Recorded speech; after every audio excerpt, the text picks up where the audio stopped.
It's so It's true. exciting. One of my favorite, so with this, I've been meeting with a lot of non-alcoholic brands. And so like my whole thing with Good Times is basically this idea of like, I want to offer the same type of like brand promotion and like activations that normally I would do when I was like working at Fagiani's and we'd work with like Bombay Sapphire. And it'd be like, okay, we're going to do this activation, this event, this is the, you know, the structure of the deal, but there's no one really doing that in terms of non-alcoholic. Yeah. And so that's where I was like, okay, this is an opportunity to do that. But so I met with Ritual Zero Proof. They do like all the different spirit alternatives, like tequila alternative. And he was just saying such interesting statistics. And he was saying that 82% of their client base are people who still drink alcohol.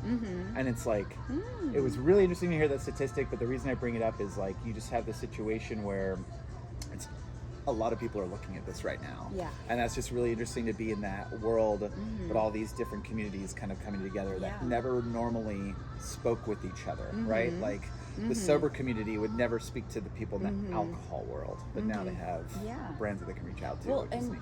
even so, then there's the sober, there's alcohol, and there's the ones who want a weekday alternative, but still want to drink on the weekend. I mean, there's the whole mix. So. Exactly, and that's what 82% of that is still people who drink alcohol. So yeah, very it's pretty cool. cool. Oh, and next week I'm talking to Sovi.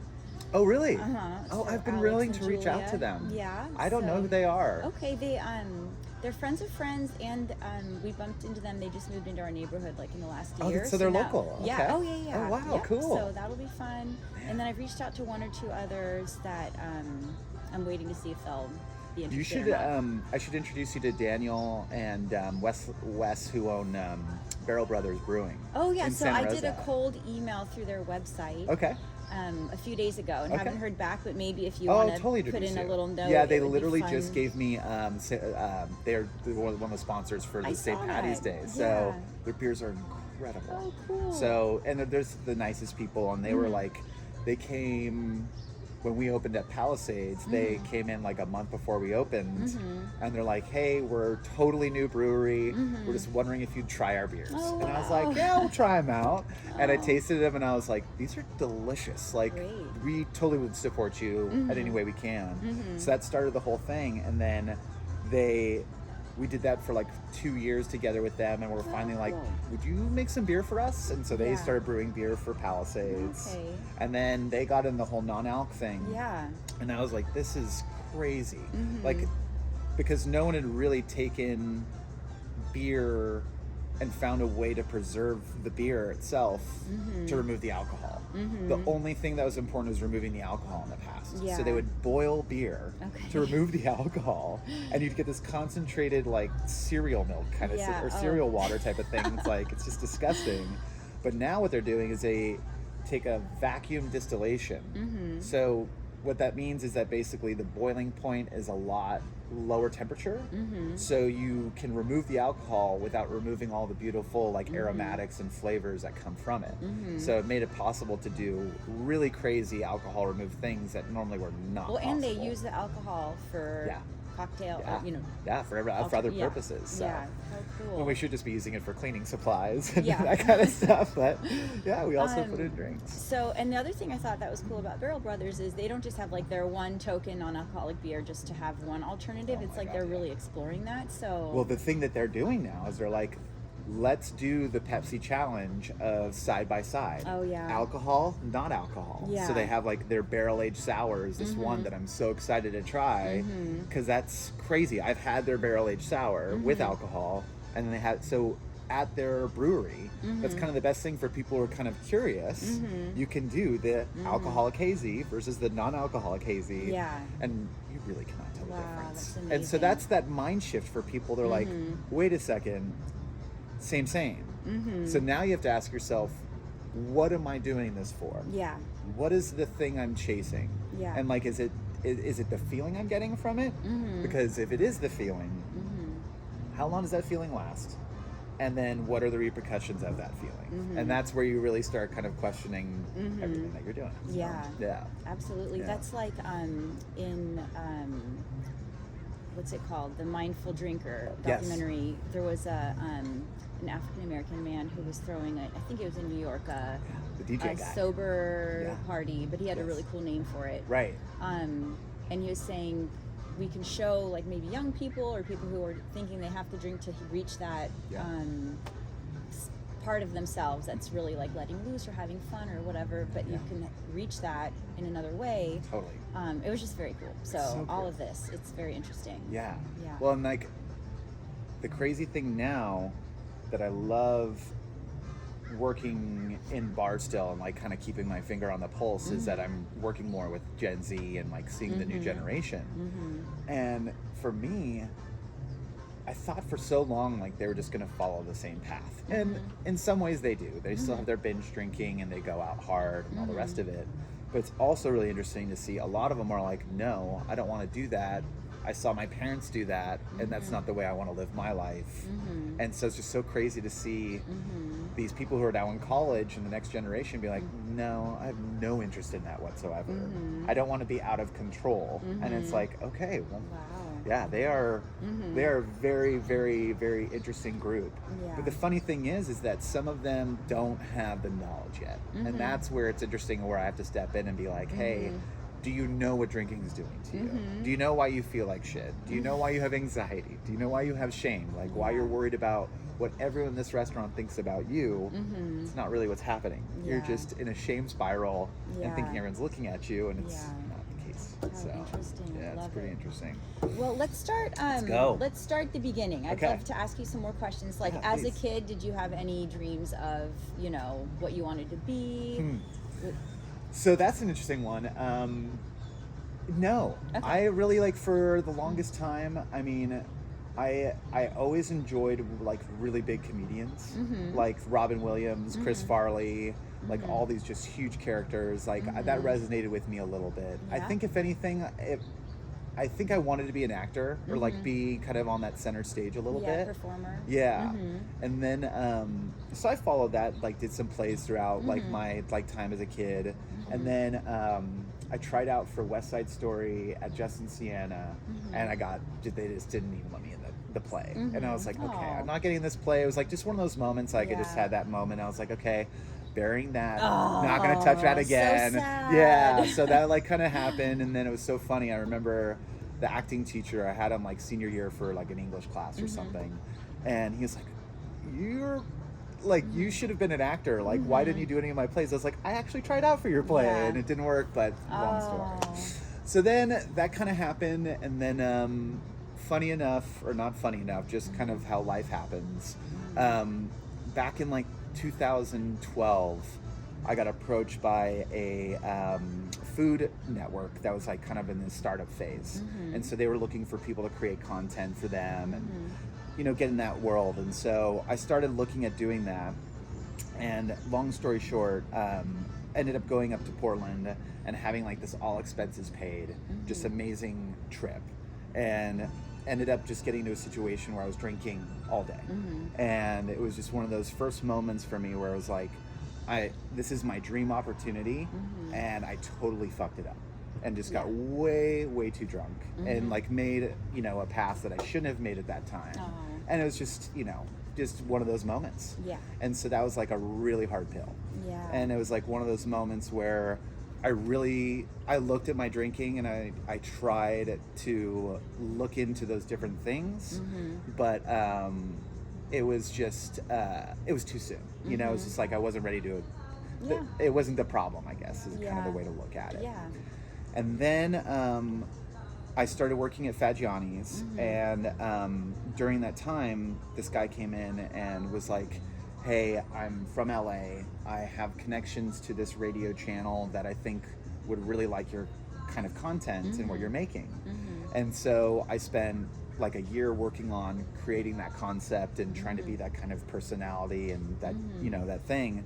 And it ended up not working for a multitude of reasons, which is a good thing. So like I've always tried my hand at it, and always just for whatever reason it hasn't worked out.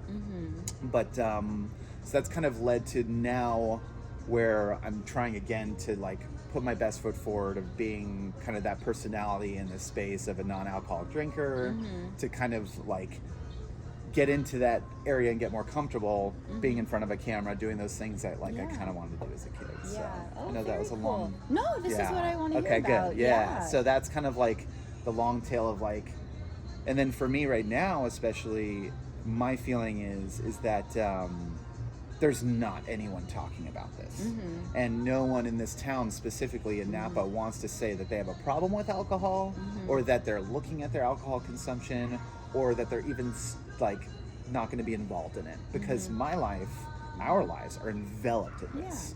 And my job is a bartender. And so that identity of, I make my money from alcohol. This is my way of life, but it's also not my identity.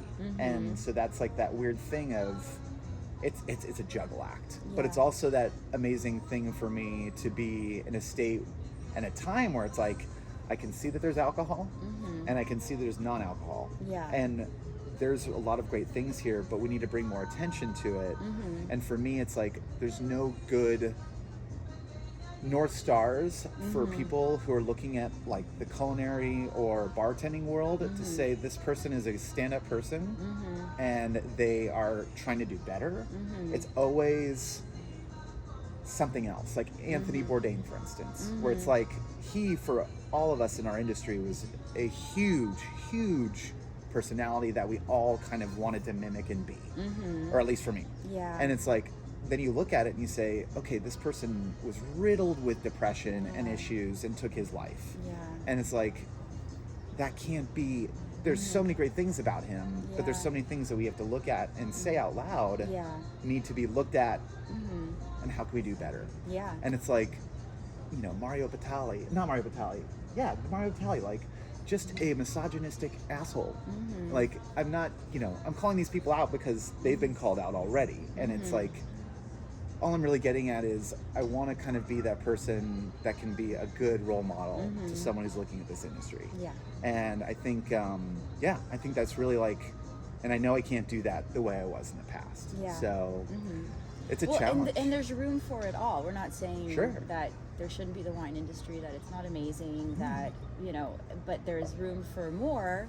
And like you're saying, there's not a lot going on around that. And it'd be great to say there's all of this and there's more options, not bad, good, or whatever. If we say to someone, here's an amazing glass of wine, and here's Concord grape juice from Welch's, like, there's no way I'm going for that. Like, you're not tricking me. But that's the fun part right now, is I think I'm so excited to hear of like people like Evan at Buzzkill. It's like, that's someone who I know makes amazing wine. And now you're approaching the non-alc space and putting a product out there. You're not going to do that if it tastes horrible.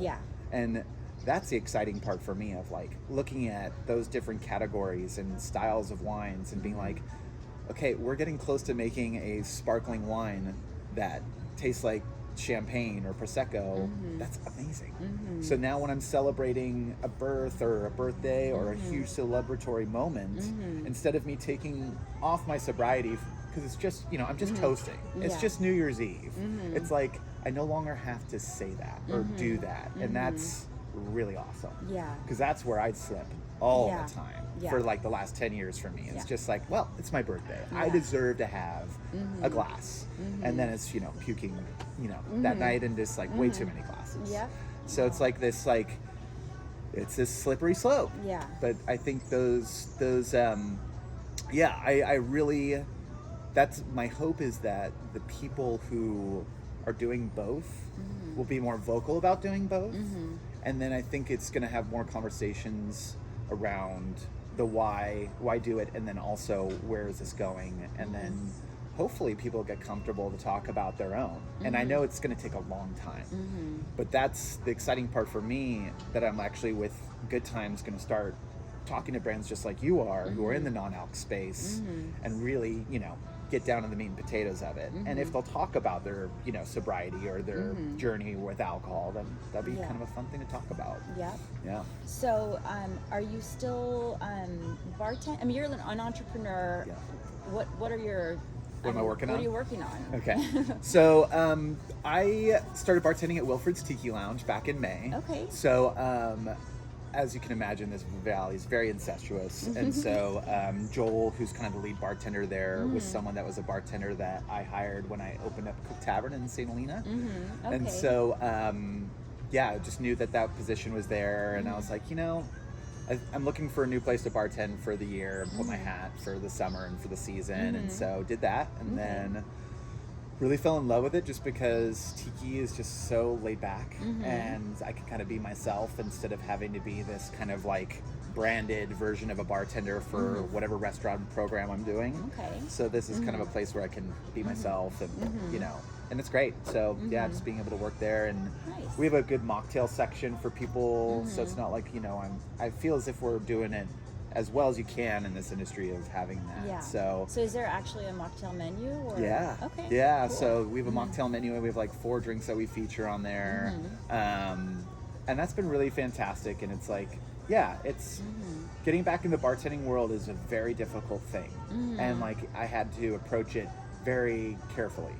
And are you completely dry? Yeah. Okay. Yeah. So I mean, I still taste all of my, like a lot of my drinks, so it's not like I can say like I don't have a drop anymore. Yeah. But I'm always spitting if I'm like trying something, or it's just Got it. it's just like a little milliliter full. Yeah.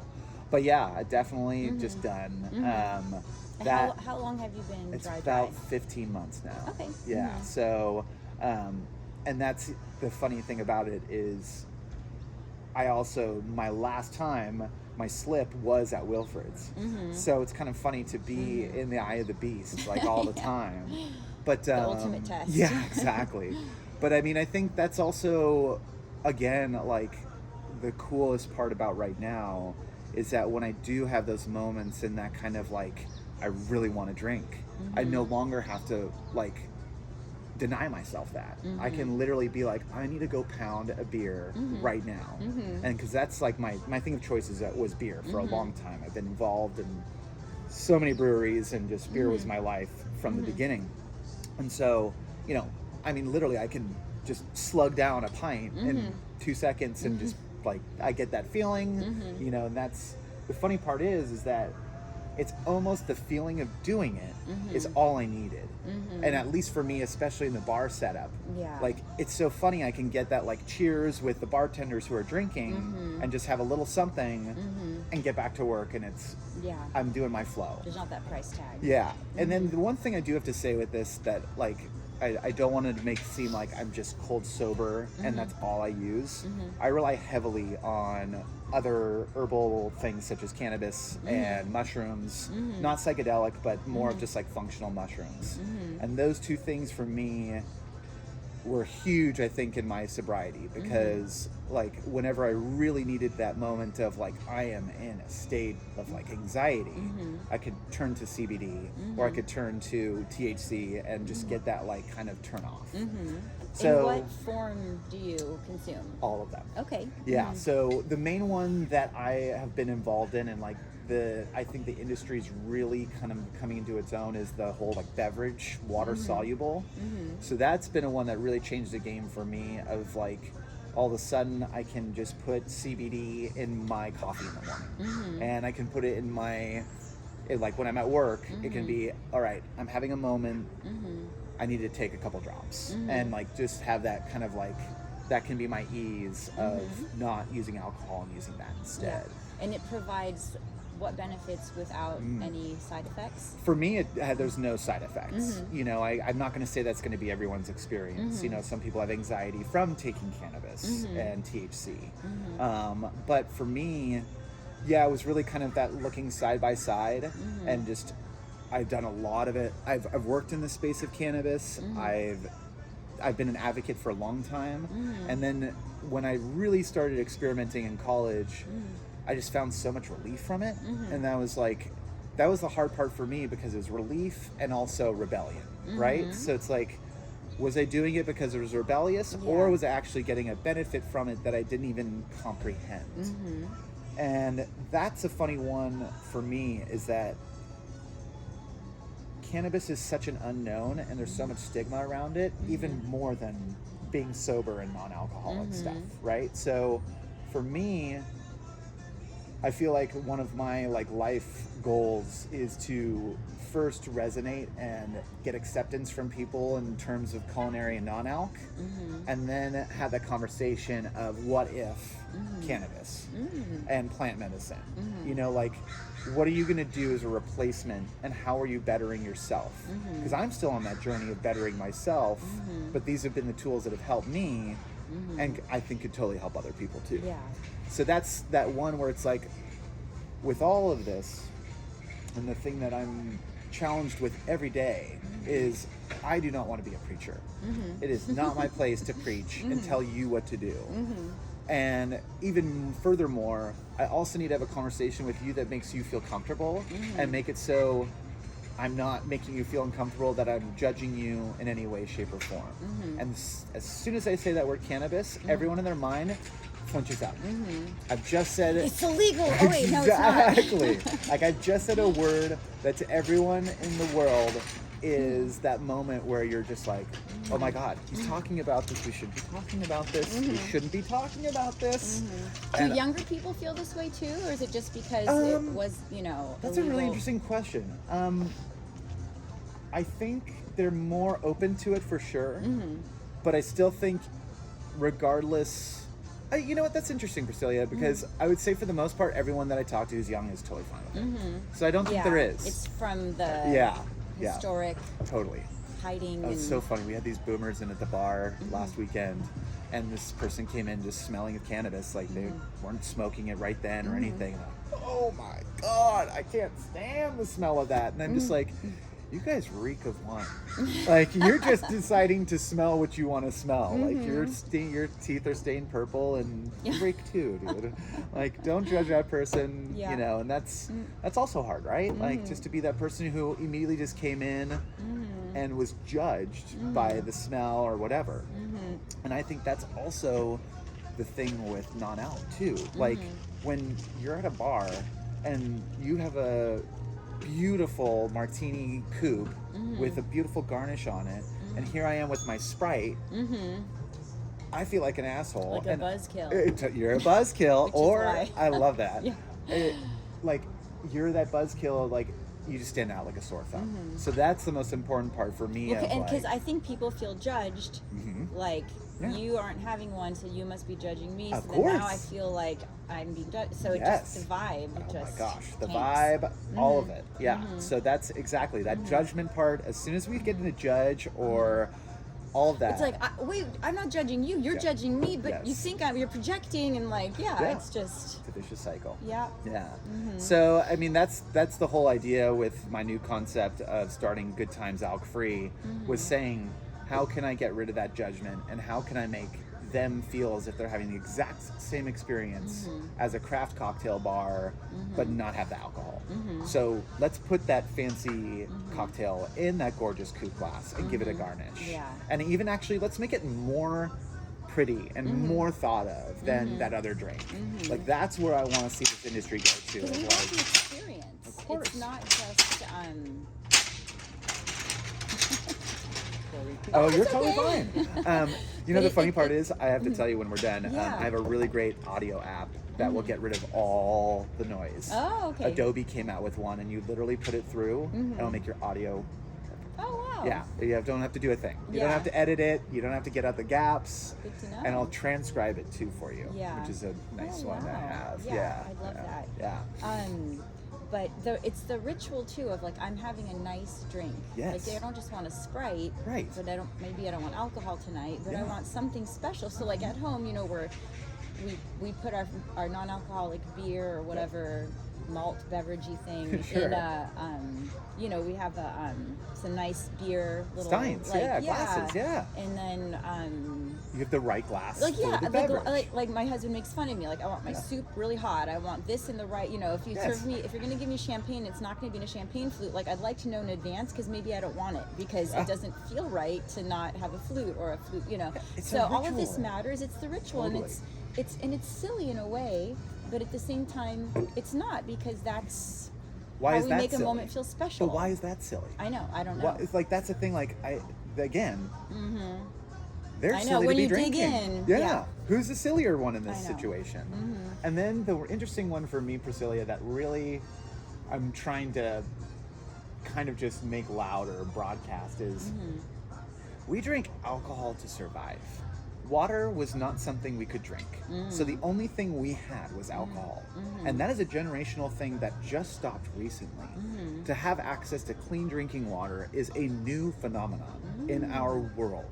And so if you think about it, we have always gathered for food, and that's ritual of gathering for food and having that at a table, and those rituals we've made with champagne and the process and the it's all that over, that's centuries of built in, this is what we do when we drink champagne. We have this glass. This is something that's happened for hundreds of years. But now you have a situation where you can make that same thing without alcohol, and it's still being pure and not tainted and something you can consume that's new. So that's a weird thing to be like, I'm choosing to live a life without alcohol, and that's something that my past forefathers could not do and live. So now here I am of being like, I'm stopping generational drinking of alcohol. Not saying that everyone in my family had a problem, but they all did. But I'm saying I can stop that, and I am lucky to have that situation where I can, where I think like that's kind of like, if you think about it, our grandparents or our parents, their parents kind of dealt with that of like, you're on the outskirts of people who lived a life that alcohol was part of their life because that's how you stayed alive. So when you stop that, that's a whole new thing. So that's a really interesting never one. thought of it that way. I know. So that was a big like eye opener for me when someone said, we've done this forever because we had to. Now you have a situation where you as a person can generationally say like, I'm going to stop it. And then what is the impact going to be for the next generation, the next generation, the next generation, if they choose to do so? And that's been leading to, this is probably going to be the next cigarettes. Alcohol is the next cigarettes in our world, of us saying, what do you mean that's bad for us? What do you mean I can't have a cigarette while I'm pregnant? Or, you know, that's already happened with alcohol, but like, let's look at this a little bit more, people. Like, are you saying, why is it okay, just not okay during pregnancy? Why does that mean it's okay for the rest of the time? You know, and the biggest one I think that just changed was they were saying some new, very big medical company, or not company, just organization came out and said, we have changed the amount of weekly drinks from 2 a week to 0. Oh, wow. And it's just like, line in the sand, Wow. this is where we're at right now. So you gotta take it where it is, right? Yeah. So, would you like to tell me more about Good Times Alc-Free? I would love to. So kind of on the heels of that, right? Like that ritual, that thing of saying, I want to have the same experience as someone else. And for me, that was kind of that moment of saying, okay, no one's offering that experience in the non-alc. So last year in August, I had a fallout with a partner of mine. We were working on a CBD beverage for about 1.5 years. And so went through the whole development phase, did a round of production, got sales out there, and just kind of had a situation where it wasn't going to work. And so once that happened, I kind of like had to take a moment and think of what I was going to do next. And then I ended up tearing my Achilles tendon back in November, and that was the moment where I was like, okay, I have been that entrepreneur person. It was so funny you said that earlier, because it's like one of those things, like I've always tried to do something else. And I never knew how fortunate I was to be able to always be able to try something different. You know, like that was something that was new to me, that like kind of that thought process. But really what I'm trying to get at is like, I was in that moment where I couldn't work, I couldn't move, and all I could do is kind of sit in my situation and look at what's going on. And old Charlie would have just gone straight to a bottle and just gone, my life sucks, I'm gonna go eat what I want, and it's all shit, so just keep going with the shit. Feel sorry for myself. Feel sorry for all of it. And this time I was like, I can't do that. I have to look at this differently. And also my wife, you know, very much involved in this, said, you need to kind of do the same thing. Like, what are you going to do next? Not saying it from, it doesn't have to be financial. It doesn't have to be any of those things. It's just, what do you want to do next? Like, what is going to be your purpose? And so I sat with that for 3 months, basically. And then, you know, and then back in November, I also reached out to my old business partner at Palisades, Chuck Meyer, who's also the food and beverage director for Bottle Rock. And I was like, what do you think of me doing something non-alc at I was going to Bottle Rock? ask you about that, if you knew of anything happening at Bottle Rock. So that happened back in November. And he was like, let me just ask the team and the company we work with that handles all the beverage kind of things and all the sponsorships. And they came back and said, we actually are not going to do anything this year, or they're not. So we'd like to ask you to be a private vendor, and we'll work with you. And with that, we would love to put you kind of front and center, main stage area. And let's see what we can do together, work with some brands to do that, and really build that experience of a craft cocktail pop-up bar. Like a craft non-alcoholic pop-up bar. So what does that look like, and what will that be? And so then I was like, okay, we're gonna do the exact same thing I've done forever.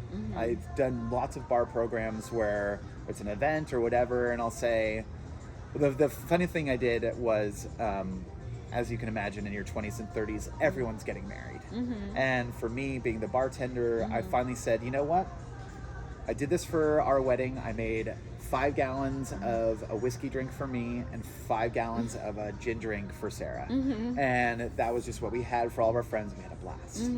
And so I decided, let me do this for all of our friends. Let me make a his and hers cocktail, or his and his cocktail. That's really cool. Yeah, and so like made it fun where like I got to meet with the people, decide what, you know, get to know them a little bit more, but also give them a nice gesture. And it was awesome. So I was like, let me just do that and just remove the alcohol. And so now that's the great thing of like, St. Patrick's Day is going to be the first event where it's like, that's going to happen. And then it's like, what does a festival goer need to have that moment?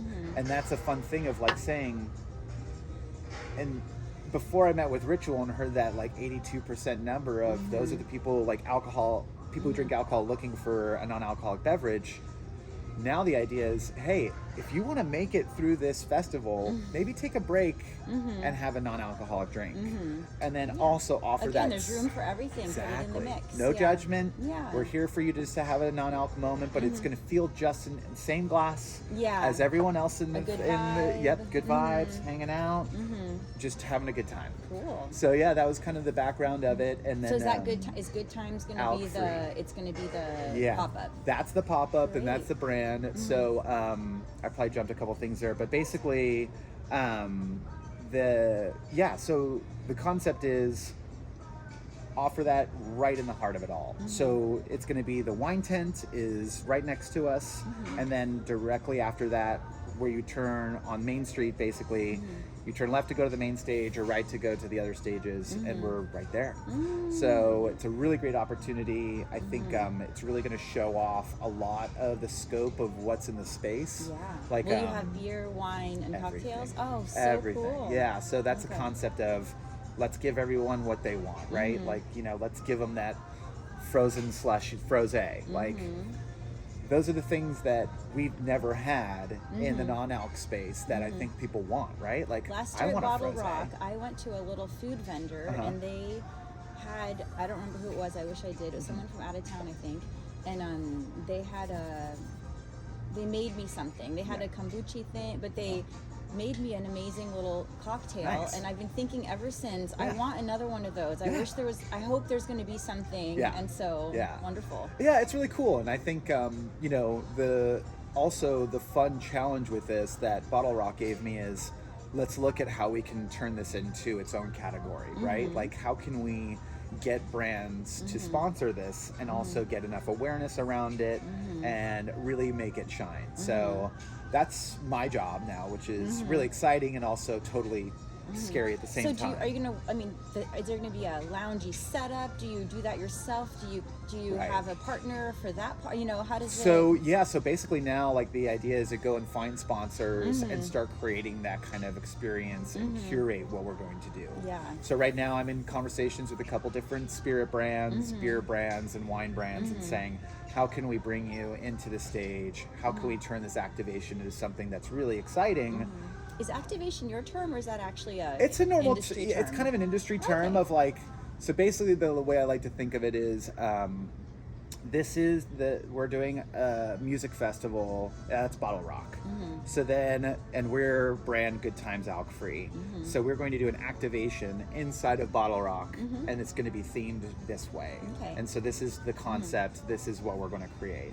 So it's going to be small this first year. It's not going to be like a lounge area and like a full tent and all the rest of it. This is more of like, they're nice enough to give me a vendor where I'll have a normal vendor tent, like where you get food, like where you were getting that drink. So, but I'll be surrounded by other non-alc products. So I think it's going to be Lagunitas has their hoppy water, so they're going to have an activation to the left of us, and then I think it's like a really cool like apparel brand to the right of us. So kind of having this all non-alc area. Which will be fun to kind of see how that's curated as well. And what I'm hoping is kind of to your point of like, let's take that, like let's put some energy behind that and think about how we can make it the best it could be.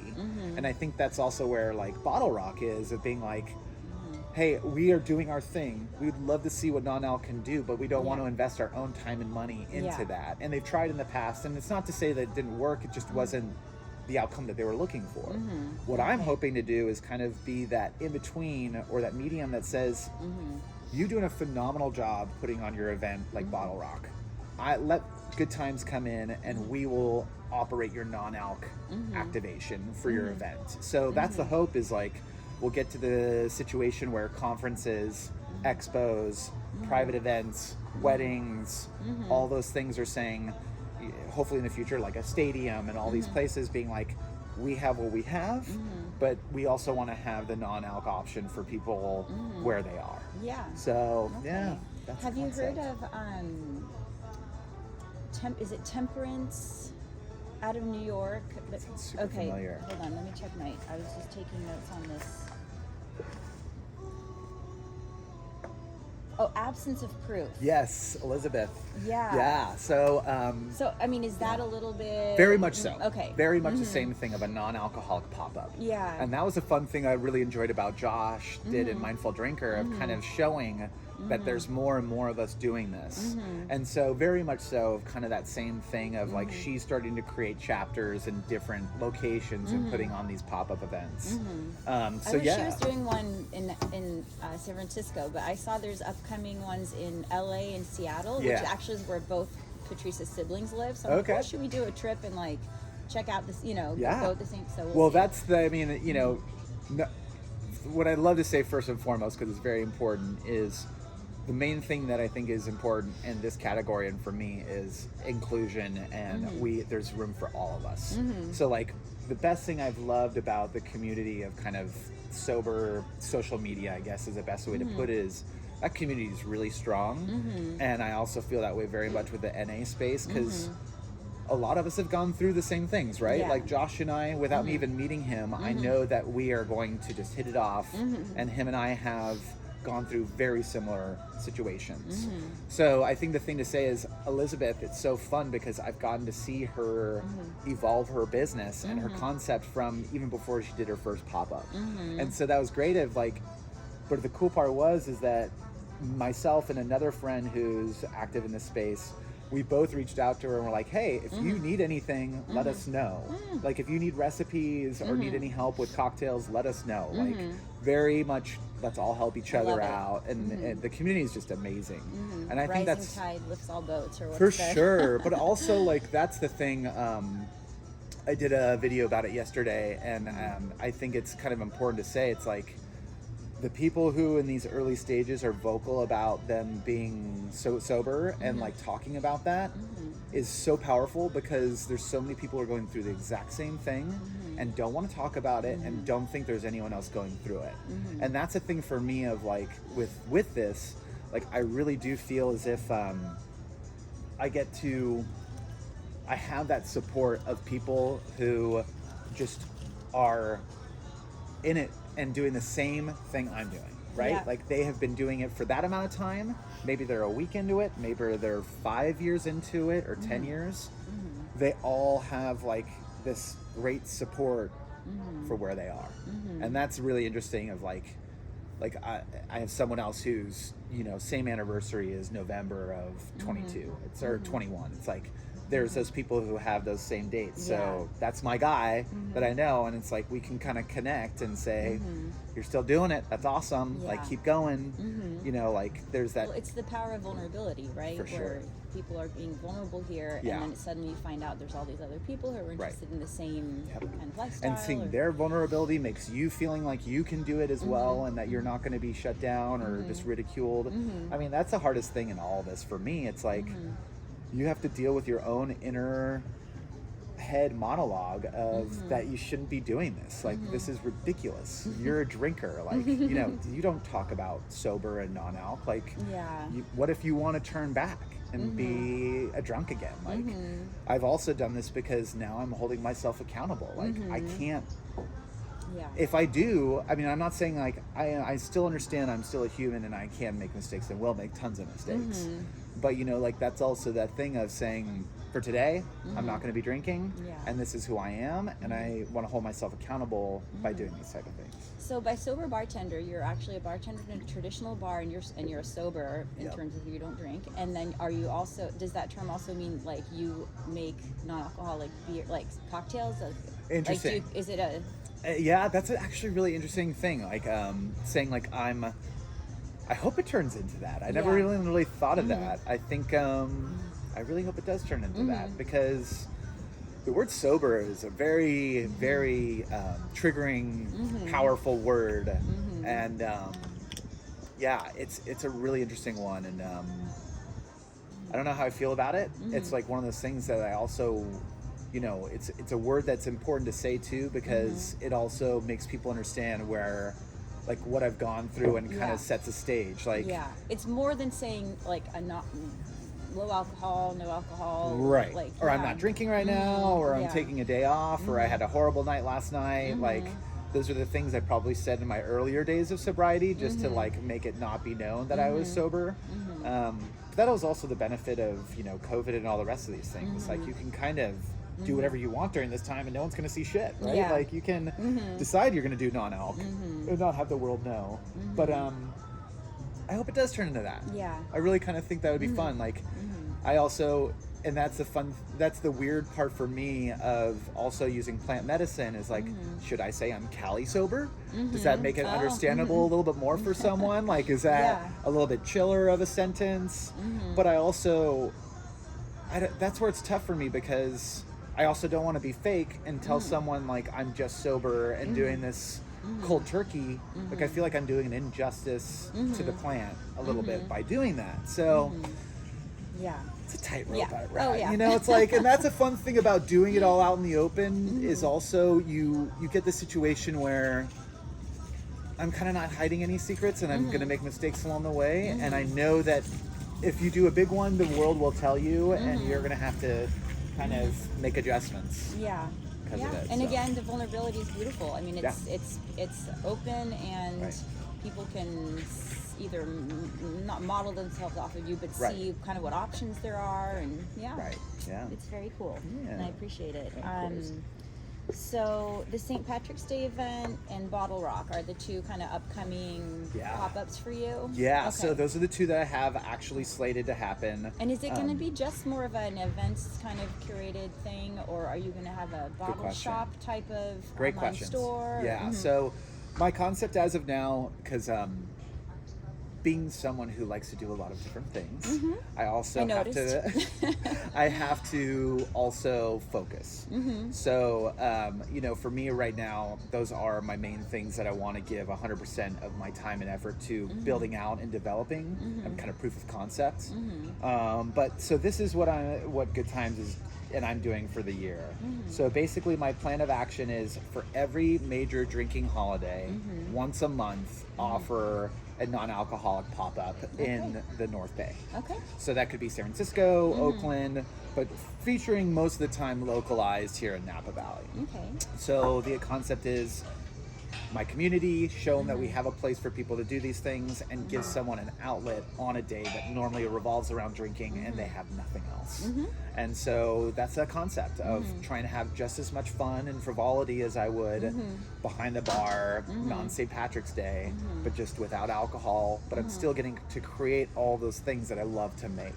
So for me, like the idea of having 4 hours and us spending time together, and first having a Moscow Mule and you deciding what spirit you want to put in it, that's all non-alcoholic, and then you getting the experience of trying a craft mule without alcohol and saying to yourself, oh my god, that was delicious, or that was a little different, but what's coming next?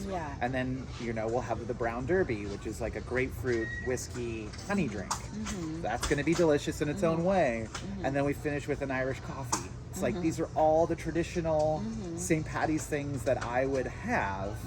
And then Guinness came out with a non-alcoholic Guinness. So now it's like, wait a second, I'm doing all the things I would normally consume on St. Patrick's Day, just without the alcohol. So like that's the fun part for me of curating this experience and saying, and really working on it to say, I want you to have just as much fun as if you'd come to a bar of mine that did have alcohol. And let's see what happens too, and because of that, like, what happens when alcohol is removed? That's the unknown, right? Like, what things do I need to replace that with, or how do those conversations have to go to make that kind of be known, right? But what I think is going to come from it is, what spirit did you use? Who makes that? What does that taste like, and why does that taste like the other thing? Like, to have that all of a sudden, I think it's going to be that opportunity for brands to really talk with the consumer and have a place where you can educate, and it to kind of be like a wine release or one of those things, right? That's exactly what it can be. So, well, and it's hard to try them all. I mean, it's expensive if you want to order a bottle of seed lip or whatever, and then a 6-pack or 4-pack of something else. I mean, that's like hundreds of dollars if you really want to try everything. And that's the bummer, is that normally you would go to a bar and you try it out and you'd be like, oh wait, I really did like that gin. Now I'll go spend $60 on it and not to make it at home. Right. But if you haven't tried it, to that point, like, you're not going to really buy it. So the concept is basically do those events, do it monthly, and then do major kind of more nationwide known events throughout that time. So my sights are set on Bottle Rock. The next one that I'm really trying for is it's called Tales of the Cocktail. It's a week-long, utterly just everything will revolve around alcohol and cocktails in New Orleans. And so it's happened every July for probably the last 20 years, I think. And just to give you an idea, I literally have always wanted to go to this, but knew I would die. And I'm not exaggerating. Laugh, it's okay. No, it's totally fine. It's totally fine. Like, it's so funny. I said that to someone who's in this space too, and we had the same reaction. He's like, you're right, you would have died. And it's the same thing I thought of, like, Vegas. The thought of going to Vegas, what I was drinking was too much. I was like, this is going to be the end of me. So, well, that's fine though now, because like I can look at that and understand that I'm also really excited I never did it. Because I knew the repercussions if I did. Good. So I'm really excited to be like, now I say that out loud to those brands and say, I want to go to Tales and I want to make this work and I want to do it non-alc and I want to go represent myself, my brand, and everything else with it, and have that experience that I literally withheld from myself because of drinking. So it's actually like this freeing moment of being like, I can now go do those things. I can now go talk to a Food Network brand that's starting up and not have this, I still have that concern of doing what I did in the past, but now it's this new mindset of, that's the old Charlie. Now I'm doing this and literally looking at it and giving it the time and dedication it takes to have it be successful. That's been the big unlock for me of being sober, is all those things that were really difficult for me before are so much easier. And it's like, I have a friend from high school who I just reconnected with, and he's also sober, and he's like, it's the unlock to superhero powers. And I think that's the part of it that I really kind of want to like showcase for people of like, I've always had this kind of concept of like doing more parodies of like infomercials of like, you should really try not drinking, because the outcome can be you can look amazing, you can have 6-pack abs, you can have a job and not lose it. Like you can have all these things that are possible without drinking alcohol that we all kind of look at. So yeah, amazing. So one thing I remember feeling like during when the pandemic hit hard and people were home, and I heard that some stats about people who were drinking a lot or even drinking more, and which big time, you know, maybe is fine for a lot of people, but I mean, it's a depressant, and so to deal with a depressing situation, you're taking a depressant for a short-term relief, but then I know. So I mean, you know, and there's a lot of funny kind of memes and things about, oh, I'm not commuting, I can drink this and that, and there's a whole underside to that probably never got, you know, light shined on it. But at the same time, Priscilla, I think that had to happen for people to have the realization that they need to look at their drinking. And I think that for me, that's exactly what happened for me. So I literally, COVID hit, and I was working as a bartender at Palisades, and it was just that, well, the fucking world's ending. Let's drink our faces off. And not even like in that situation, you're literally at a bar. You're literally at a bar, and you can't serve it to anyone anymore, and it's staring at you. So I literally was in a situation where I'm looking at 40 taps of beer and cocktails, and it's either going to get consumed or it's going down the drain. What do you think we were all doing? We were all consuming all of it. And that was a lot of 20. But then that's also, you know, the beauty of it, right? Like, again, I think for me specifically, I had to go through all of this to make that decision to stop. Like, I don't look at anything that happened in my 20 years. Well, I shouldn't say that. I know now that everything had to happen for me to be where I am now. Am I happy that happened and it took so long for me to realize it? No way. But also, I think I have to be also, I have to be honest that I'm also very excited that I stopped that generational alcoholism and said, I'm not going to do it anymore. Like, that decision's a really powerful one and one I'm proud of, but it took a long time to get to that stage. And it's still going to be, it's a daily battle. But I think that's a thing that I have to do, and I think a lot of people should try, is it's just today. It's just right now. It's just this moment right now, and every decision you make. And it's like, that's the beauty of non-alc, is every time I'm in that moment, if I'm given the opportunity, I am so grateful. Like, we went to an Italian restaurant in the city. It was like Cesario's, like this place from like the 40s. It's been around forever. And I'm like, this is no way they're gonna have an option for me at this place. Like, maybe they'll have O'Doul's. Please, God, have something for me. And there it was, non-alc beer. And it was a Lagunitas IPNA. And I was like, yes, like, I have something for me. But it was really funny. At the same time, I was almost like, should I bring in my own like product? Like, should I have some beers on hand just in case they don't have anything? Like, I think that's kind of going to be the next step of, hey, you know, do you mind popping open this bottle of wine for me and paying a corkage because you have no other options for me? So but so then on that, my hope is, so like, let's look at St. Patrick's Day.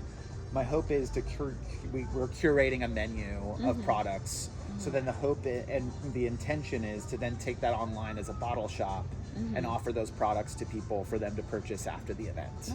And kind of have like a curated thing of, these were the 3 drinks that we featured. If you'd like to have the whole kit and caboodle to make it at home, this would cost you X. If you only want to make the mule, here's the package for the mule.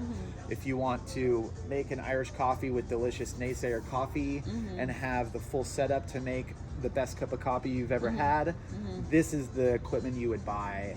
So with that, like, I've always loved the concept, and as I said, like, the Anthony Bourdains and these kind of culinary people, I've always loved that they showed things that I've never seen before, right? And like a culinary approach that I've never really witnessed before. So for me, it's like, how can I show people, I want to give people that look under the hood and that understanding that this is not rocket science. You have options and you can make a delicious drink at home. And your coffee can be delicious, right? Like these things that you do in your day-to-day life that maybe had no, like I guess what I'm saying is sometimes with alcohol, like people think they're losing a lot because they're no longer drinking and don't think they can have that fancy glass or that ritual. What I'm saying is fuck that. You can have that and more. If anything, pay attention to what you're doing and make that more of a ritual and make it more precious to you. Like my cup of coffee in the morning is the most precious thing that I make and is my ritual. And I have to do that. Where in the past, my ritual might be, I'm going to make a Bloody Mary. It's going to be the best Bloody Mary and it's going to be perfectly balanced. But then I just be wrecked. And then all the rest of those decisions for the rest of the day are just leading down that path of what's the next alcohol drink? What's the next alcohol drink? But now it's, what's my next drink? And what, you know, how precious do I want it to be for the moment, right? Now I can say, when I go to Frida's and have my favorite, you know, Mexican food, instead of getting a margarita, I just get a Heineken Zero and I'm good to go. You know, and they already know when I come in the door now. It's like, that's a fun part for me now of being vocal was scary as shit. It was really scary. But the moment that I did, and now when I go into like a bar, like Bitter Bar, the new speakeasy downtown, like at the beginning, and even with those people, I still had to have that first interaction with them that was uncomfortable, and them kind of giving me shit of like, oh, you're not drinking, what are you doing here? It's like, hey, it's still me. And you and I go back far. Like, I haven't changed, I just don't drink anymore. And I want to be here, and I still appreciate you guys, and I want to be part of the community. But now it's when I show up and they're going to make a drink for all my friends, because that's what bartenders do. When you come in the door, you're going to just usually throw something at them that you're working on or having fun and say, what's up, and all that. Now they do it, and I just know that that drink is something they made for me, and it's not going to have alcohol. And that's really fun, to be able to still go in, and that's a cool thing. Because then that's accepting and saying, I see you. I see you. You're still welcome. You're part of it. You're supporting me. I'm supporting you. That exchange. It's super cool. Aw. Good. Good. This is good stuff that's happening. It is. It's fun. Do you have some favorite places in town that are, you know, really serving a lot of good non-alcoholic options? Good question. I think, and there's nowhere to buy. Just like everything's online right now, right? If you're actually trying to. I'm sorry. Those are two questions. No. It's a good one. I think I'll answer the second one first. The places to buy. The cool thing about non-alc that I think is really exciting, and for people to understand, is that it's the first time for a business to be able to sell directly from the source. So if you're a winery, typically you don't have direct-to-consumer, or spirits, you don't have a direct-to-consumer channel, right? That's all sold through a tied house, distribution, very legality-driven. Now you have a retail product that you can just sell to someone, and there's none of that red tape.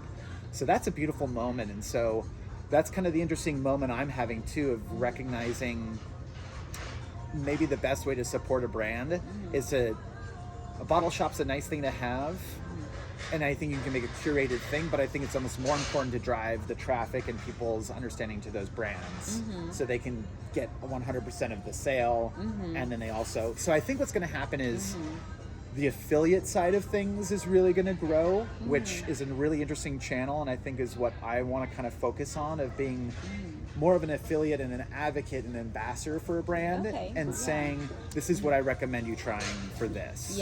This is the brand I use, and you should check out their website and go purchase from them. Got it. And then I still get a little bit of that cut from just driving traffic to the brand and to their website. But that's where, it's going to be a really delicate dance, and that's again that exciting part of what is e-commerce and sales going to look like for these non-alcoholic brands. And so for me, that's what I'm really trying to create is I want to be known, if you're going to have an event here in Napa Valley that's going to feature non-alcoholic, Good Times Alc-Free is the people you're going to reach out to, because we do it here. This is what we do. This is our backyard, and it would just make sense. Not from like a point of like pompous, but just like, hey, if you're thinking about it, you should probably have a conversation with them. Yeah. So, well, and you have your finger on the pulse of anything that's coming up. So that's the idea of like, and that'll be really fun to see those metrics and to see it happen. But yeah, and then it's just, now it's the action part. Now it's doing the events and getting the word out there. And how did you partner with Naysayer for this upcoming event? Great question. So I've loved Chris and his wife's name, who's eluding me. They actually did a pop-up inside of First and Franklin. Okay. So Chuck, my business partner from Palisades, he opened up First and Franklin. Carly's husband, right? Yeah. Okay. So he opened up First and Franklin, and then they basically had a very large retail space and not enough things to fill it with. Yeah. And so Chris was already selling us coffee at Palisades.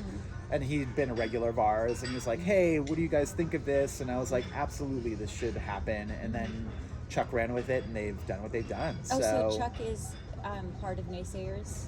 No, I'm sorry. So he let them do a rental activation inside of the First and Franklin. Oh, okay. So Chris rented out the space, and that's where Naysayer, they were just making coffee for accounts and for people to buy online. Okay. He then opened up a tiny activation inside of First and Franklin. Okay. And then that gave him kind of proof of concept and the capital to then invest in their location at the Food City Mall. Yeah. Oh, so wonderful. yeah, and then it's actually all full circle. Michael Holcomb, who's partners with Chuck in First and Franklin, is also a realtor. So then he said, hey, there's a spot in Food City. Got it. And so they're really curating a really cool kind of like culinary fun experience within that Food City area. And it's a little small, but is your it's event small. not, I mean, is it just going to be first one. packed? Yeah. So I'm really to be 100% transparent. I'm a little stressed. I have no idea of how many tickets are going to be sold. Okay. I'm also throwing in a non-alcoholic event on St. Patrick's Day in Napa Valley. A lot of people would say I'm fucking crazy, and I probably am. This is, I don't know if it's going to work. Yeah. That's the unknown. But I also, for me, one thing I'm really realizing is just doing it and getting brands to come on board and sponsor this. That's also what is a success for me. Yeah. Right? The wheels are now in motion, the plane's lifting them off the ground. I've gotten all those things kind of in place to get this to go for the rest of the year and do these events. How it's going to happen and the attendance on those is still the unknown. Yeah. So, well, the space is beautiful. I had one of my interviews there the other day. Oh, cool. It's going to be so fun to try all these different drinks. Sure. Get some music on, and it's nice open-minded people. It's going to be great. Yeah, and I think if it ends up and I also have a lot of friends that also have been known to totally overwhelm me and bring a horde of people, and I could just be completely overwhelmed, and that also could happen. That's where I wanted to do the ticket sales just so I knew those people for sure are going to get the full experience and get to try everything that they want to. For others, I just really for me, even if you just want to stop by and say hi, that's kind of awesome as well. Just that acknowledgement and, maybe try and you're something. building, then people will recognize each other. No, I saw you at this. It's going to sort of and the idea is to something. come in and be you know what, I don't have that much time. I just want to try an IPA. And then, the idea is I'm going to do single sales of a Guinness or, Irish coffee if you want. But if you want to try everything, that's kind of the $40 for an all-inclusive. So yeah, great. I think it's gonna be amazing. I think it's gonna be a lot of fun.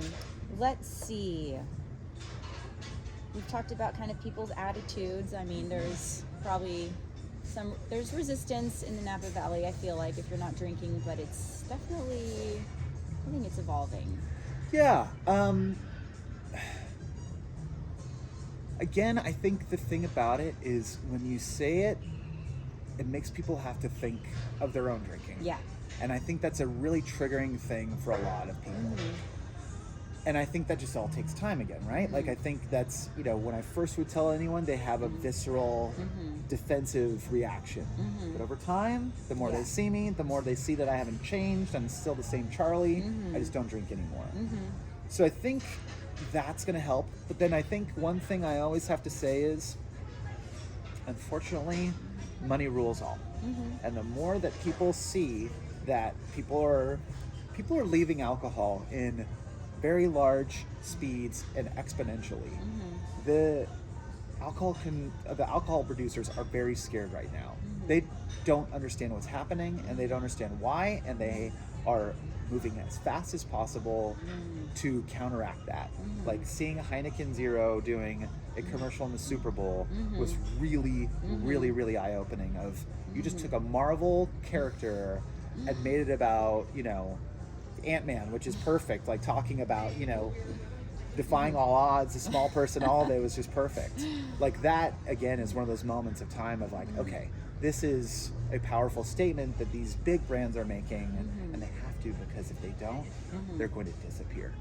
And that's the interesting thing of just, the statistic that really blew my mind was 2020, non-alcoholic sales, I believe, was like right around 400 million. Okay? 2021 is 2 billion. I'm curious if I have some notes. I'm curious if I think found that the was same like numbers. If your numbers are better, let me know. But I think that's no, the it's on my computer. So yeah, but whatever that statistic is, it was eye-opening to me. Of like, holy crap, this is happening in spades. So yeah, I mean, let me put it this way. This is the best reaction I've had in all of the different ventures I've done. And that feels really good. I think that's it, right? Yeah. Like, you know, it's not saying that they're behind it or they're going to join me or anything else, but at least the response has been, that's awesome. And that feels really good. Yeah. Oh, and who in town have you found? Well, so I've found a few non-alcoholic wines. I'm not finding any breweries making their own non-alcoholic brews other than Sonoma County. And then what about restaurants or bars that you think are really embracing it, where it's, you know, there's I would have to say options? Wilfred's is one for sure. Sky and Vine has a lot of great options up there. To be really honest, I have to do my homework. That's totally okay. I think it's a hard. I've found some places that I heard were good, but then they don't have drinks on their online menu. So I mean, it's hard to do the research without actually. Yeah, and I think what I'm also hoping, and that's kind of the cool thing about this moment, is I also really hope that becomes more apparent. I think the thing I would say is I think places like Wilfred's, we're an intention to show a mocktail section. That needs to happen more. Yeah. People need to know what their options are in a place. But the funny thing that I found that a lot of bartenders doing, which I think is worth a conversation, is could you make this cocktail without alcohol? And that's an interesting question. That's only I would do that in places that don't have an option. Yeah. But that conversation is actually a cool one. Like that happened at Bitter Bar, where it's like they had this corn drink, and I was like, that's what they ended up serving me, and I was like, whoa, that is crazy. What is that? And it was like, oh yeah, we make a corn syrup. And I was like, corn syrup? Well, what? And so that started that conversation of, this is where we're at. This is, you know, there's some really exciting things happening in the space, and a bartender being like, hey, Charlie's here. Let me see what I can make with what I have. Yeah. So, yeah. But there is a difference between saying, can you make me this non-alcoholic versus there's something curated to be delicious. You know, it's 100%. It's like, well, I don't just want the whatever. And I also don't want it to stand out that I just said that I'm a non-alc drinker and all the rest of it. Yeah, that it's was nice really when cool. you can just order. They just handed me something, and I knew it was non-alcoholic, and I knew that it wasn't going to make me trip up, and it was also going to be something cool, unique, and delicious. Exactly. So, like, that's a fun part for us. Like, we have this drink called the Ooh Baby Baby, and it's basically a pina colada without rum. And it's like, that's delicious. What I think is going to happen next... But is there a spirit alternative in it, or it's just... No, that's what I was going to say next. What I think is going to happen on alcohol menus is I think people are going to go just like they would say, if you want to have an Impossible Patty on your burger, it's going to cost you $4 extra, and we will put that in instead. That's what's going to happen with alcohol. So you're going to say, hey, I want to have a pina colada, and I'm going to have rituals, rum alternative as the base. And that will be that drink. Yeah. And then all of a sudden, like, I'm going to go into a place and say, hey, I just want to have a Mai Tai with ritual. And then I just called out a brand. Yeah. I didn't say I'm non-alcoholic. Yeah. I look no different. It's the same glass, same garnish, same everything, just without the alcohol. Yeah. So that's where I think it's headed in the next 3 to 5 years. I think it's going to happen really quickly. That menus change because people are looking and saying, I'm missing out on revenue. Because when you gave me a Sprite as the only option, you're making $2.50 off of me. When you offered me a a non-alcoholic pina colada, I just paid $15 for that, and I did bat night. But that's the interesting thing of, we need to give people options at different price points too. Yeah. Because we have to make it approachable for everyone. Yeah.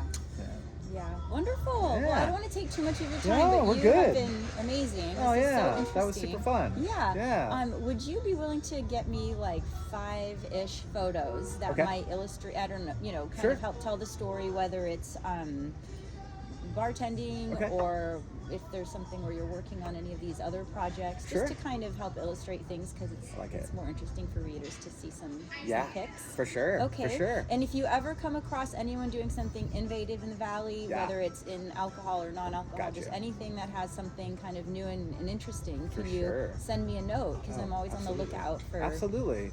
Yeah, no, definitely. I think, and that's also it's really fun to see people like you reach out and like have this moment. I really appreciate it, first of all. And then second of all, it's like, it's fun to know that there's someone else interested in this and who wants to know about all those things. And that's I think something that is really important. I think more than it being like a bottle shop and just for like the sales, I actually think it's more of, hey, these are your options, because people don't know what they are and what's out there. Yeah, a place to and that's like when you directed. said Sovi, I was like, oh, that's awesome. I haven't reached out to them yet. And that's the interesting thing that's happening is right now, the kind of crux of it is, I feel very much like Mark Pope with Bounty Hunter, right? This is someone who in like the 90s came into the Valley and found incredible producers that no one knew about. And that's exactly where we're at right now with this. No one knows what's out there. You have to search it out if you really want it to, and that shouldn't be the case. It should be able to be for sale from someone, and to create that, like, that's where I think it's going to be really fun, of like almost a subscription model of like, hey, you, Priscilla, like to drink this amount of beer, this cocktail, this. Let's curate that package and have that available for you to have all the time. So that's where I think it's going to really develop, and it's going to be really interesting. The whole bounty hunter model I've like really thought of a lot lately, of like, they did it right, and they're educating people about a world they didn't know about. And that's exactly what's happening here too. It's a whole different world that no one knows about. Bring attention to it, let people know about it, be that kind of guiding North Star, and also, make some money along the way. Yeah. Wonderful. Hey, does your wife work outside of the house? I know she used to be a flight attendant. Yeah, she did long ago. So she worked for Virgin America. They got acquired by Alaska, and we had just had Ruby that summer. So before, in January of the next year, they were like, hey, we're buying out past Virgin America employees and offering them a buyout because we're merging. So she took it. It was kind of like that perfect timing moment. And then she had been a stay-at-home mom and working part-time on a couple different things. She worked for Stitch Fix, which was kind of fun as a little as a fashion stylist. And then she'd done a couple really cool kind of like tech, just like remote jobs. And then she started working part-time as a copywriter for a digital marketing agency in the summer, and then got offered a full-time job in November. So she's working full-time for a digital marketing agency. So And she does that from home? Or? Yeah. Cool. So and you have a second kid too? Yeah, I have my little COVID baby, Nina. So she was born in 19, and she's 4, just turned 4. So and the older girl is how old? Ruby, she's 7. 4 and 7. Oh, wow, so my son's 8. I didn't realize we had kids I almost the thought same they were age. kind of close. Where does he go to school? St. John Lutheran. Okay. Oh, that's Megan. Yeah, that makes sense. We were there for preschool, and then kind of couldn't leave when COVID hit and he was going to start kindergarten. We're like, let's stay at the small, agile private school where And they opened pretty quick, so that was good for an only child. You know? For sure. Yeah, for sure. So and Ruby's where? Stonebridge. Oh, okay. Yeah, we have a bunch of Stonebridge teachers that live in our neighborhood, actually. Oh, cool. So. Yeah. No, we love it there, and that's been a really interesting experience for me of learning more about Waldorf and just that kind of way of teaching. And I had no idea that it had the connection to biodynamic farming. Oh. And so basically, I always blank on his name, something Steiner. He basically took the idea of like biodynamic farming, very organic kind of practices, right? And he just applied that to raising children. Okay. And said that children kind of need to learn at their own pace. These are the things we should put in front of them and the world we should give them in the biodynamic kind of world, and let them see that and kind of naturally come at their own pace. I like a lot of that stuff, and then I found out that he was a horrible racist. Oh no! And it's like, okay, maybe not 100% into this whole Waldorf thing, but I want to take aspects of it. If he was good at the education part, you know. Yeah. So it's really interesting, but I love it, and it's a really cool way. Does she have a blonde teacher whose kid is in the class too? Blonde teacher, kid in the class. No. What grade is she in? She's in first grade. Oh, okay. No, I know this. The second grade teacher has her son at the school too, but they're in our little basketball thing. But, so 1 year off. Okay. Yeah. So it's been good. It's been really good. Yeah, it's been definitely was challenging with the whole Achilles thing back in November. Just like, but it's also like perfect timing to be home for the holidays. Forced you to, home for the holidays was really nice. Yeah. Work, so. Oh, instead, do you usually travel for the holidays? No, I just usually work my ass off at a bar. Oh, yeah. So it's like, you know. Yeah. Thanksgiving at a bar. There's the silver linings of the hard things these days. I feel like. Well, and that's a cool thing. Like, I'm also really grateful that Wilfred's is like understanding of like what I'm trying to do, and understand that I have a life outside of this, and I'm trying to build this brand. So they're nice enough to give me off like St. Patrick's Day, a drinking holiday that normally is very busy. Yeah. And Bottle Rock's a very busy time. Yeah. But like I just have to put my new and endeavors ahead of that. Yeah. It's cool to have the support of them. So it's the Comas family, right? Yeah. That opened it. Okay. And are they very involved, or? They are. They're weekly having meetings. Oh, wow. It's I'm actually meeting with Nat next week.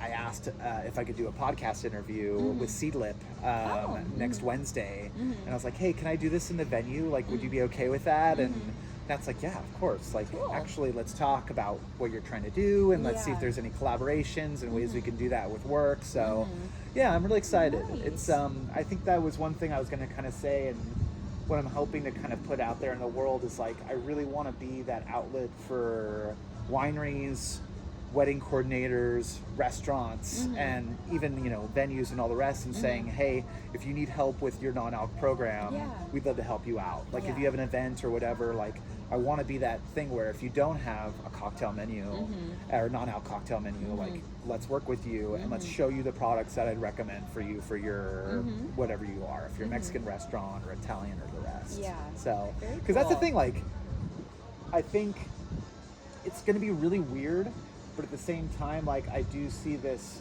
whole other sector of like there's going to be places that's going to be I'm a non-alc distributor and all I distribute is non-alcoholic products to retailers. So it's going to be fun to see what happens. Yeah. Well, I'm so excited for you. I feel like you've really like hit on something that means a lot to you and needs people to be doing all the work you're doing to make it successful. Yeah, thank you. Yeah, it's fun. It's just one of those moments where you just have to continually just pivot, look at things, and things are moving fast and changing fast. So even like if I want to include in my article something about which bars or restaurants are, it's like by the time I'm done editing, it could be totally outdated. Yeah, that's a funny thing, and so I guess the one thing I want to ask you is like, so what's so you love this aspect of writing the article and the interview side of it. So where are you seeing this kind of going for you, and like what are you excited about, and like what challenges are you having right now with what you're doing? I mean, it's a tough question because it's very new. But I've enjoyed this because like I said, it gets me sort of out of the world I used to be a part of, and I'm sort of trying to be in the world in a new way and meeting people. But I had to learn about like a website and then working on writing in a new way after being, you know, a lawyer and writing legal writing or creative writing for myself. Right. So it's sort of pushing me to finalize things and put them out there in a new way, in a new voice. But I'm not sure. I don't know where it's headed. So it's sort of like this felt like the next step, and I don't know what the next step is. But I think it won't be clear till I'm doing this for a little while, and then I think things will open up. Yeah. So I don't know. It's like one of those passion projects, I guess. I love that, and I think that's another cool thing that happened with COVID too, right? Is that like looking at what you're doing in your life, and this moment in time of us. Like, I always say to people, like, if you didn't learn or change anything during COVID, like, how? Like, how did that happen? Like, I feel like everyone changed and has tried a different thing and tried those passion projects because they had the time to finally do it. That's really exciting. Yeah, so... I did this with cannabis. I interviewed... I had 35 interviews I did in must have been 2021. It's called Know, Grow, Create with cannabis. Okay. And so I just interviewed people, and then I finally got to the stage where I was interviewing people and talking about growing cannabis at home from the beginning all the way to the end. And it was amazing, and I met so many amazing people. But the interviewing part was like my favorite thing about it. Yeah. Then you go down this rabbit hole of seeing how other people do it, and it's a really interesting world. Podcasting and interviewing. It's I really enjoy it. Yeah. For me, it's I totally commend you for having that, like, wanting to write it and like really take away like a lot from it and your own perspective. For me, it's like one of those things where I'm just like, and I'll still, of course, it's going to be, you know, edited and all the rest of it, but also like I also just want that soundbite. Yeah.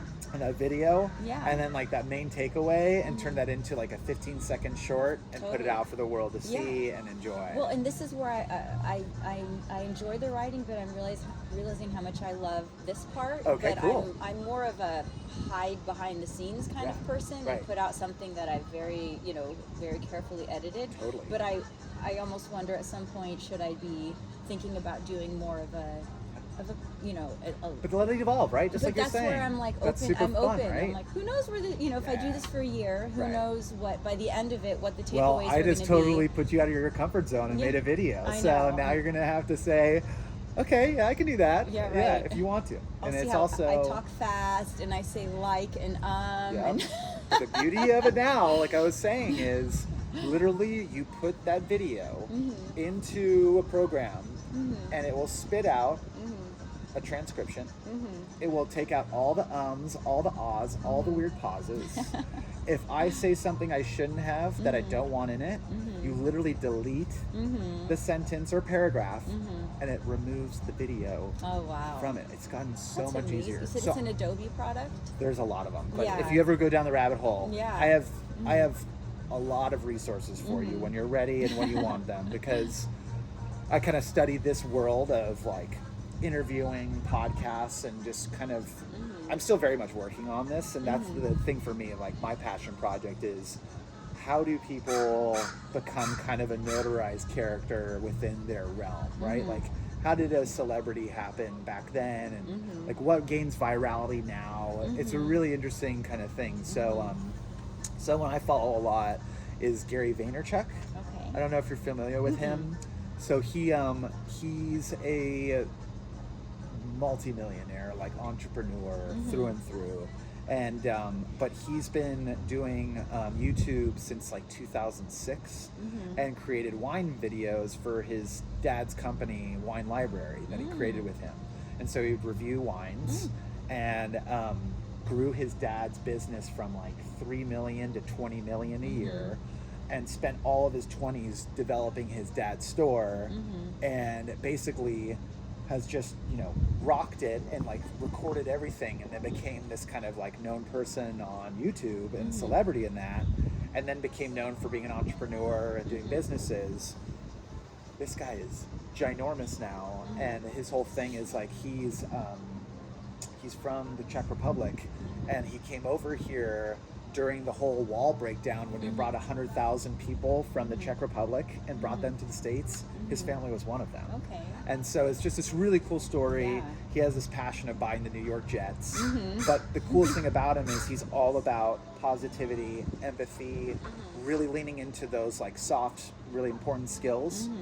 But he's making buckets of money doing it. So he's showing the world that you don't have to be an asshole to be an entrepreneur. Isn't that refreshing? Yeah, and he's also given a lot of really great advice of like, hey, if you really want to get your word out there, you have to be on TikTok. You have to hit record and do these uncomfortable things that are like really, really hard for you, because if you do, the return can be there. So just gotta constantly go.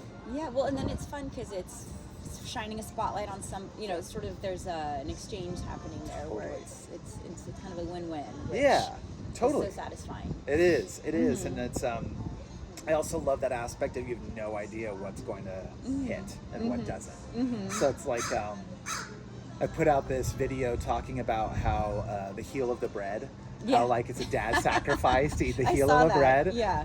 That got 10,000 views. No way. Yeah. Wow. So it's like, what on earth happened here? And I'm also totally fine if that was just the algorithm going a mistake one day and like giving me like a little hint to like, but that, when it happened, I was like, holy crap. Like, it wasn't an ego thing. I was just like, that's amazing. Like, that just hit that many people. So now it's that challenge of like, what can I create to have that same that same reaction? And that's the fun thing for me of like, do you follow Savannah Banana Georgia baseball team? No. It's like these wild, crazy guys that just, they don't play baseball. They just dance and are going like viral TikTok stuff, right? Like, they were just all about, this needs to be entertaining to people. Like, watching baseball is boring. Let's make this fun for people. And that's the thing that's like, for me, with like Good Times that I'm really trying to do is like, I love absence of proof. I love all these people who are making these amazing non-alc programs for people. And I love their aesthetic and their vibe. But for me, my vibe is not clean, minimalistic, Vogue, GQ. I am fast and dirty, and I have a sailor's mouth, and I have an approach, you went to Maritime Academy, right? I did, yeah, and then totally failed out. It's okay. But it was, it's one of those moments that like, it's just one of those moments that's like, it's really exciting to see all these things, and it's like, it's constantly kind of trying to see what's going to hit. And like to try to be that entertaining voice within sober non-alc world that could resonate with people. Well, that's another thing for me too, is I've been finding just such pleasure in like clever marketing or branding, you know, like buzzkill wines. It's for those who can't, wouldn't, or who can't, won't, or shouldn't get effed up. I mean, there you go. It's brilliant. I love it. And I read this really interesting book called Humor Seriously, and it's a little, you know, there's a lot of footnotes and things cited, but if you kind of read it fast, it's all about like levity. Actually, people will take you more seriously. Okay, for instance, like a woman putting on a presentation at a conference, a man says something kind of assholey, she has a clever thing, suddenly the whole room respects her more. You know, like if you, instead of getting upset or, you know, ignoring it, like if you can twist something and be funny or like be lighthearted, you get more respect, which is mind-blowing to me, because my whole life I thought serious, diligent, polite is how you get ahead, and now I'm like, well, it got me to a certain point, but I'm not happy. And how about letting my super snarky, funny, witty side that only like my husband sees come out more? Like, oh my god, that's so scary. But like in the end, you're like, that's actually what people respond to. Totally. So that's the part we love the most of you, and we all want to see more of that. And that's true. That's the thing. Like, that's the idea of this, and like, that's the fun part for me of like when I saw people like Gary Vaynerchuk just like being vulnerable and talking about this stuff. You're like, what are you doing? We don't do this in the world. You can't be that person. And it's like, wait, that's shocking. That's what people want. People want that vulnerability, that like witty part of you that everyone, that your husband loves. You know, it's like, that's the part that's... we're just trying to survive. We're adulting. Can we have a chuckle? Like, my favorite was, I saw a video yesterday of this mom who's like, I don't know if she's a therapist or dealing with parenting or not, but she did this video where she was making fun of someone who was telling their kid to be quiet in a restaurant. And she's like, okay, you have to understand that my child is 4 years old, in a restaurant, hungry, doesn't have food, and doesn't know how to regulate their emotions. You are having a visceral reaction and getting angry about this, and which means you don't know how to regulate your emotions. And you're making everyone feel uncomfortable because you're uncomfortable, because you're an adult who doesn't know how to control. The child is supposed to master their discomfort when you can't. Exactly. Do you know Byron Katie, Loving What Is? No. Oh my God, it's all about that exact thing. Oh, really? She's amazing. Yeah. Byron Katie, Loving What Is. You can do the audiobook or, read about her, but basically it's like, I'm mad at somebody because they're stressing me out. And then it's like, I'm mad at myself because I'm letting someone stress me out. Like, I should lead the way and not let them trigger me to show an example, and maybe they'll learn how to not be triggered by but it's like, it's in the end, like, we only can do our own work. And it's loving what is, like. And it was so funny, she did it, and I was like, I literally commented and I said, do you actually do this? Because if you do, you are my new favorite hero. And then I said, actually, never mind. You're still my favorite hero for like bringing this up in a conversation, because now, for me, like, that's also the interesting thing about being a bartender that I love, is that if you're coming to my establishment, you're going to have to deal with me, and I have a choice of how I'm going to react to whatever you do. So now if someone has that reaction of, can you please quiet down that child, I'm going to say, no, that child can't regulate its emotions. I'm sorry if you feel uncomfortable. That's the state of it is. If you're not comfortable with that, you should probably go. Oh, I love it. And that's the thing that I love about establishments like Wilfred's, that allows me that kind of anonymity and control, and understands that we're not going to allow people to allow them to give trauma to a kid and make them feel like they're the problem, when it's obviously the exact opposite. Amen. Yeah. So well, good stuff. Okay. That was awesome. Oh, Charlie, thank you. How's Alice?